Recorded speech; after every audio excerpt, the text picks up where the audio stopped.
ಅನುದಾನ ಮರಳಿಸುವಂತೆ ಆಗ್ರಹ. ಕರ್ನಾಟಕ ರಾಜ್ಯ ದಲಿತ ಸಂಘರ್ಷ ಸಮಿತಿಯಿಂದ ಜಿಲ್ಲಾಡಳಿತಕ್ಕೆ ಮನವಿ ಸಲ್ಲಿಕೆ. ಬೆಳಗಾವಿ ಕಾಂಗ್ರೆಸ್ ಸರ್ಕಾರ ಗ್ಯಾರಂಟಿ ಯೋಜನೆಗಳಿಗೆ ಉಪಯೋಗಿಸ್ತಾ ಇರುವ ಅನುದಾನವನ್ನು 15 ದಿನದ ಒಳಗೆ ಮರಳಿಸಬೇಕು ಅಂತ ಒತ್ತಾಯಿಸಿ ರಾಜ್ಯ ದಲಿತ ಸಂಘರ್ಷ ಸಮಿತಿಯಿಂದ ನಗರದಲ್ಲಿ ಸೋಮವಾರ ಪ್ರತಿಭಟನೆ ಮಾಡಲಾಯಿತು. ನಗರದ ಚೆನ್ನಮ್ಮ ವೃತ್ತದಲ್ಲಿ ಜಮಾಯಿಸಿದ ಪ್ರತಿಭಟನಾಕಾರರು ಜಿಲ್ಲಾಧಿಕಾರಿಗಳ ಕಾರ್ಯಾಲಯದವರೆಗೆ ಪ್ರತಿಭಟನಾ ರ್ಯಾಲಿಯನ್ನು ನಡೆಸಿದರು. ವಾಲ್ಮೀಕಿ ಹಗರಣದ ತನಿಖೆ ಸಿಬಿಐಗೆ ವಹಿಸಬೇಕು, ಅಲ್ಲದೆ ಮೇಲಾಧಿಕಾರಿಗಳಿಗೆ ರಕ್ಷಣೆ ನೀಡಬೇಕು.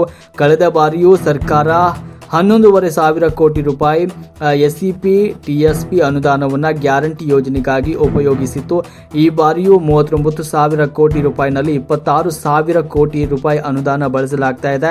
ಇದರಿಂದ ಎಸ್ಸಿ ಎಸ್ಟಿ ಅಭಿವೃದ್ಧಿ ನಿಗಮಗಳಲ್ಲಿ ಯೋಜನೆಗಳಿಗೆ ಅನುದಾನವೇ ಇಲ್ಲದಂತಾಗಿದೆ. ಮೂಲ ಸೌಲಭ್ಯ ಪಡೆಯಲು ಹೆಣಗಾಡುವಂತಾಗಿದೆ. 15 ದಿನಗಳ ಒಳಗಾಗಿ ಅನುದಾನ ಮರಳಿಸದೇ ಇದ್ದರೆ ವಿಧಾನಸಭೆಗೆ ಮುತ್ತಿಗೆ ಹಾಕಲಾಗುವುದು ಅಂತ ಎಚ್ಚರಿಕೆ ನೀಡಿ ಜಿಲ್ಲಾಧಿಕಾರಿಗಳ ಮೂಲಕ ರಾಜ್ಯ ಸರ್ಕಾರಕ್ಕೆ ಮನವಿಯನ್ನು ಸಲ್ಲಿಸಿದರು. ಈ ಸಂದರ್ಭದಲ್ಲಿ ರಾಜಶೇಖರ ಹಿಂಡಲಗಿ, ಪ್ರಭಾಕರ್ ಮಾದರ್, ಮಲ್ಲೇಶ ಕುರ್ಣಿ, ಮಹೇಶ್ ಮಾನೆ, ಸುನಿಲ್ ಬಸ್ತವಾಡ್ಕರ್ ಹಾಗೂ ರಾಜ್ಯ ದಲಿತ ಸಂಘರ್ಷ ಸಮಿತಿಯ ಪದಾಧಿಕಾರಿಗಳು, ಕಾರ್ಯಕರ್ತರು ಈ ಸಂದರ್ಭದಲ್ಲಿ ಉಪಸ್ಥಿತರಿದ್ದರು.